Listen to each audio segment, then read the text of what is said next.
Amigas maestras y amigos maestros, bienvenidos. Estamos aquí en el Salón Simón Bolívar de la Secretaría de Educación Pública y en esta ocasión estamos muy contentos, estamos de plácemes porque tenemos mucho que comentar y mucho que celebrar. Aunque un poquito atrasadas porque ya pasaron algunos días. Felicidades a todas y todos ustedes por el Día del Maestro. Y hoy tocaremos 3 temas. Primero, la aprobación de la nueva reforma constitucional en materia educativa, el acuerdo educativo que construimos. Segundo, las nuevas normas y boleta de evaluación. Tercero, la prueba planea 2019. En primer lugar, sobre la reforma educativa, yo quiero comentarles que agradecemos mucho la participación que tuvieron en los foros de consulta y en estas encuestas que nos están mandando regularmente para nutrirnos de las ideas que nos llevan a hacer no solo la política educativa, sino también la legislación educativa. Y la iniciativa para reformar nuestra Constitución en materia educativa, recordarán que la presentó el señor presidente el 12 de diciembre y está entrado en vigor ya.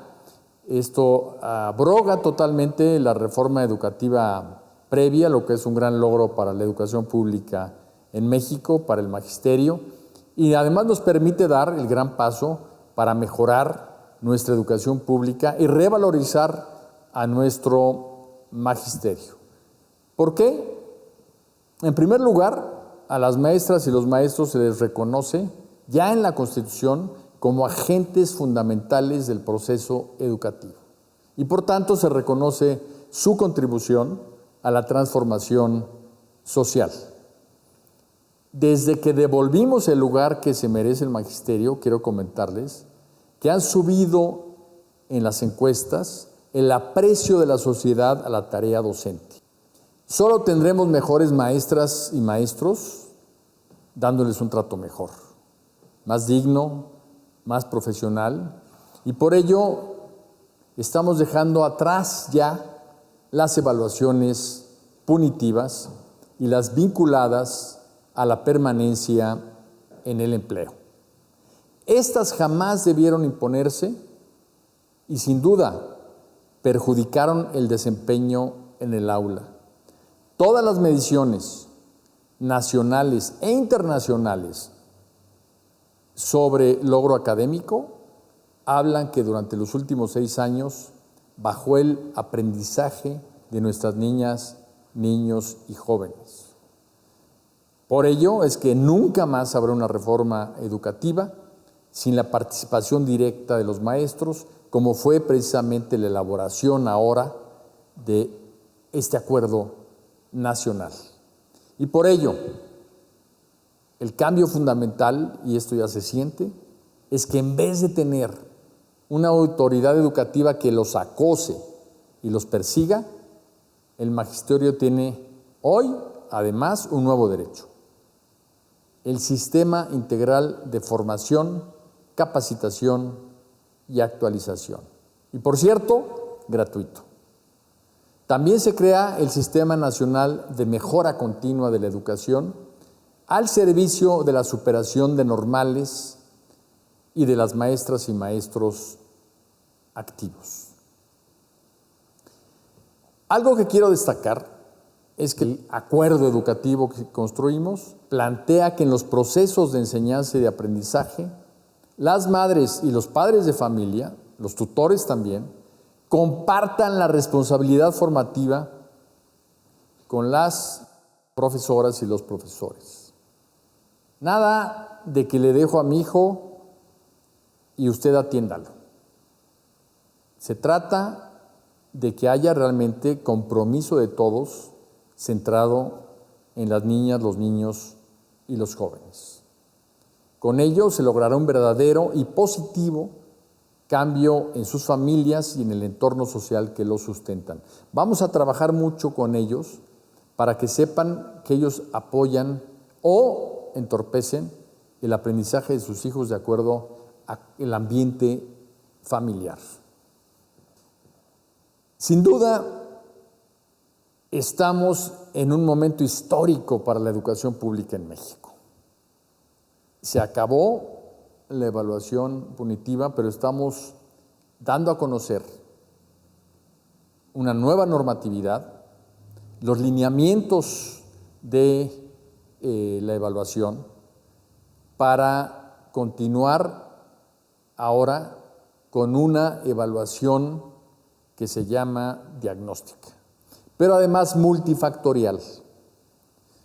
Habrá exámenes de conocimiento, habrá evaluación entre pares, habrá todo lo que es la observación en el aula, el mérito académico de cada maestro. Todo esto lo vamos a considerar en los lineamientos para hacer una evaluación integral y que sea la base para que en las mesas de discusión de las leyes secundarias tengamos realmente un sistema y procesos para todo lo que es admisión, promoción y reconocimiento en el aula, transparentes, públicos, equitativos, y que se acabe cualquier tipo de extorsión, de corrupción que muchos de ustedes han padecido. El segundo tema que quiero hablar con ustedes es precisamente el de las nuevas normas y la boleta de evaluación. Precisamente al hacer este esfuerzo de revaloración del magisterio y de la tarea de construir la nueva escuela mexicana, en la Secretaría de Educación Pública hemos estado trabajando para simplificar el anterior sistema de boletas de evaluación, debido a que era muy injusto e ineficaz, y sobre todo les consumía a ustedes mucho tiempo docente que debe orientarse al aprendizaje más que a la administración. Era una evaluación excesivamente detallada y me atrevo a decir sobrevalorada. Se concedía un peso injustificado a la asistencia para esta edad, criterio que de persistir habría generado reprobación e inclusive abandono escolar de niñas y niños sujetos a la voluntad y cumplimiento de sus padres. Debido a ello, y precisamente por una demanda que recogimos en los foros de consulta por un acuerdo educativo, se requirió generar un nuevo acuerdo de evaluación.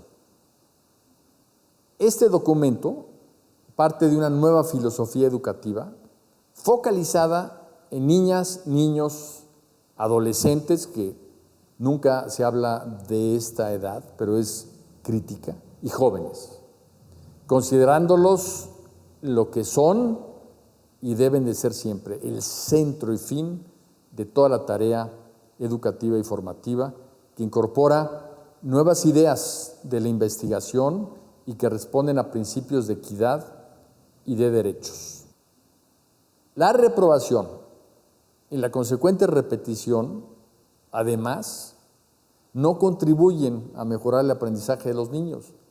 Se les causa un daño y no se les causa ningún beneficio. Entonces, en realidad, es un tema de reglamentación de un sistema y no es un tema de atención a los niños. Porque, por el contrario, la reprobación les alimenta la frustración, les disminuye la autoestima.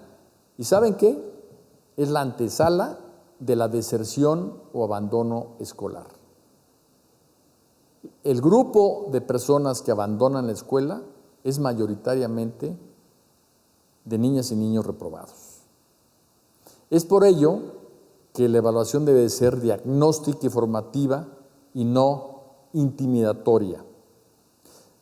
Y en esa edad, y obviamente en todas, pero tenemos que empezar por ellos, debe haber una atención personalizada.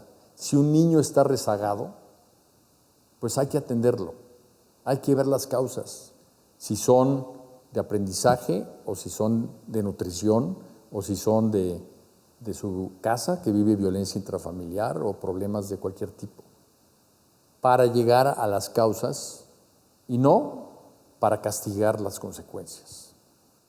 Y yo quiero pedirle su apoyo para que sepamos todos que lo que estamos haciendo es en beneficio de los niños y que, claro, a los niños hay que exigirles, a los niños hay que concientizarlos, hay que sensibilizarlos de la importancia del estudio y del esfuerzo, pero nunca castigarlos, penalizarlos, penalizar a estos pequeños por causas muchas veces ajenas a ellos. La nueva política educativa, bajo los principios de equidad e inclusión, implica poner todo el esfuerzo para que nadie quede rezagado. Por ello, la Secretaría de Educación Pública pondrá en marcha algunas medidas de acompañamiento y apoyo a las niñas y niños con rezago en el aprendizaje que los ayuden a ustedes a manejar esos casos. En este sentido, también surge la nueva boleta de evaluación como un documento informativo, accesible para las madres, los padres o tutores, que agiliza la comunicación con las maestras y los maestros. Este instrumento es tan solo uno de los muchos que se incorporarán como parte de una nueva pedagogía mexicana que juntos vamos a desarrollar, porque estamos aprendiendo de ustedes y de su experiencia en el salón de clase lo que tiene que tener la pedagogía mexicana. La educación inicial y la preescolar, así como primero y segundo de primaria, son clave en el esfuerzo formativo de nuestras niñas y niños. Muchas personas, muchos pedagogos e investigadores dicen que segundo de primaria es demasiado tarde, que lo que no se hizo hasta entonces ya no se puede recuperar después. Entonces démosles un fundamento, una base firme a nuestras niñas y niños para que después tengan donde sostenerse. Y para lograrlo, también se requiere de madres y padres informados, de maestras y maestros capacitados y motivados, de materiales didácticos apropiados, de medios educativos suficientes, de tecnologías didácticas, de un equipamiento funcional y de esquemas de solidaridad, tales como un servicio social universitario, enfocado a la atención del rezago educativo en el que estamos trabajando. También continuamos trabajando por hacer que la educación de México sea más justa, equitativa y que brinde oportunidades para todos. Luchamos para lograr una mejor y más clara comunicación entre niñas, niños, adolescentes, jóvenes, maestras, maestros, padres de familia y autoridades. Todos los que hacemos posible diariamente ese hecho extraordinario, la educación, debemos de estar continuamente comunicándonos. Un tercer punto que les quiero comentar es sobre Planea 2019. Esta prueba, y a propósito de evaluaciones, se va a aplicar este año de una manera distinta. No por nosotros, sino porque el Instituto Nacional de Evaluación Educativa ya no lo hará como en otros años. Y como saben, el Plan Nacional para la Evaluación de los Aprendizajes, lo que todos conocemos como el Planea, tiene el propósito principal de conocer la medida de los estudiantes en dos áreas de competencia: lenguaje y comunicación y matemáticas. Este año, la Secretaría de Educación Pública, en coordinación con las autoridades educativas estatales, llevará a cabo el 11 y 12 de junio la aplicación de la tercera edición de Planea Escuelas en más de 36,000 planteles de las 32 entidades federativas. En esta aplicación se incluyen las escuelas integrantes de la muestra nacional que al desaparecido INEE le correspondía aplicar y que la Junta de Gobierno de dicha institución a principios de año determinó unilateralmente aplazar. En el portal web que aparece en pantalla se pueden revisar las características de Planea y las fechas de aplicación, además de materiales de consulta y sugerencias para aprovechar la información. Es muy importante que en esta edición de Planea 2019 todos pongamos nuestro mayor esfuerzo, profesionalismo y entusiasmo para obtener los mejores resultados. El último punto que quiero comentarles es muy importante y se trata del calendario escolar. En los foros de consulta recogimos muchas quejas del magisterio de que no se trabaja bien cuando hay 2 calendarios escolares. Recogimos también muchas quejas de los padres y madres de familia. Después de hacer grupos de enfoque con maestras y maestros de la mayoría de las entidades de la República, llegamos a la conclusión de que debemos de tener un solo calendario escolar.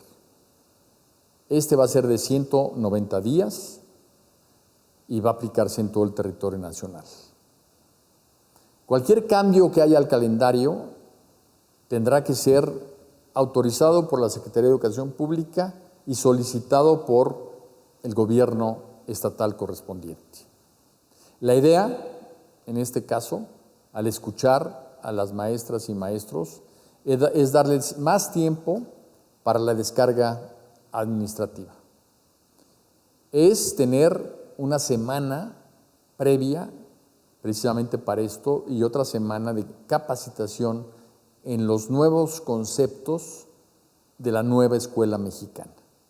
Que todos hablemos el mismo lenguaje, que sepamos hacia dónde van orientados los cambios, cuáles son estos, qué se le pide al magisterio y qué se le ofrece también. Este mes de agosto, además, gozarán de una semana más de vacaciones donde no va a haber absolutamente ninguna actividad, ni podrá solicitarse su trabajo para que ustedes lo planeen junto con su familia. Y lo que hicimos fue reubicar estos consejos que antes caían siempre en el último viernes de mes, para ubicarlos de tal manera que haya mayor continuidad en las semanas, que no se rompan tantas semanas y que incluso se junten con algunos días no laborables para que pueda haber un mayor tiempo de convivencia familiar en nuestras familias de los escolares. Ahí les llegarán a ustedes lineamientos para que rescatemos el sentido del descanso en las fechas cívicas, que le podamos pedir a las niñas, a los niños, a los jóvenes, una experiencia durante estos días de asueto derivados de fechas con significado cívico. Y les voy a poner un ejemplo. Si se trata de el 20 de noviembre, pues entonces tenemos que pedirles que tengan una experiencia familiar alrededor del tema de la Revolución Mexicana. ¿Qué quiere decir esto?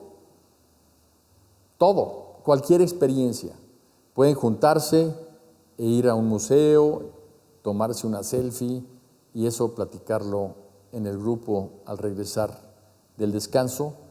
Si viven en Puebla, pueden ir a el lugar donde los hermanos Cerdán fueron asesinados. Pueden ir, si viven en la Ciudad de México, a Lecumberri. Pueden investigar en cualquier lugar el significado de la Revolución Mexicana.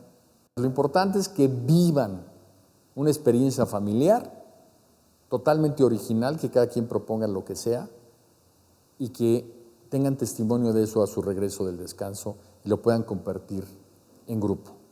De esa manera, de una manera lúdica, recordaremos por qué es el descanso. Incorporaremos la historia en la vida familiar. Y al pedirles que sea una experiencia familiar, pues les estamos diciendo que estamos buscando la integración de las familias en México, que es tan importante para que México sea un tejido social sano. Maestras y maestros, en este presente que nos toca vivir y trabajar en él, estamos forjando el futuro de la nación. Todos los esfuerzos, el de los alumnos, el de los maestros, el de los padres de familia y el de las autoridades educativas, tienden a un solo fin: lograr que la educación pública sea equitativa, incluyente, generosa y de excelencia para todos. Hacer de la educación el camino no solo solo a una vida mejor en lo individual, sino una mejor sociedad y que tengamos conciencia y solidaridad social. Es un trabajo duro, ustedes lo saben, pero indispensable si queremos ver a México siempre grande. Cada uno, desde su responsabilidad, debe estar seguro de que lo que hace en su lugar se suma a todos los esfuerzos de todos nosotros en bien de la educación y contribuye a crear patria. Nos vemos en nuestro próximo encuentro y les mando un cariñoso abrazo. Gobierno de México.